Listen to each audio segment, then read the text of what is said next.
সুনামগঞ্জের সাল্লায় জিয়া মঞ্চের কর্মী সভা অনুষ্ঠিত হয়েছে। শঙ্কর ঋষি সাল্লা সুনামগঞ্জ প্রতিনিধির পাঠানো তথ্য ও ছবি নিয়ে আনিকা সুলতানা ডেস্ক রিপোর্ট।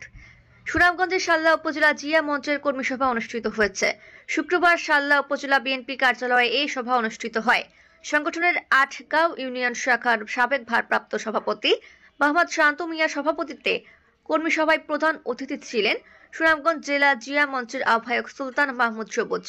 বিশেষ অতিথি হিসেবে বক্তব্য রাখেন সংগঠনের জেলা সদস্য সচিব মোহাম্মদ সেলিম মুন্না, সিনিয়র যুগ্ম আহ্বায়ক আজাদ হোসেন, যুগ্ম আহ্বায়ক মোহাম্মদ আমিনুল ইসলাম ও মোহাম্মদ শফিউদ্দিন শফি।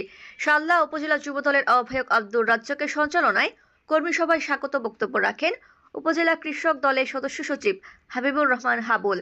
আরও বক্তব্য রাখেন উপজেলা যুব দলের যুগ্ম আহ্বায়ক মাহবুব হোসেন শিশু, উপজেলা স্বেচ্ছাসেবক দলের আহ্বায়ক মোহাম্মদ নুরুল আমিন মিয়া, উপজেলা ছাত্র দলের আহ্বায়ক তারেক হাসান মুন্না, স্থানীয় সংবাদবৃন্দ।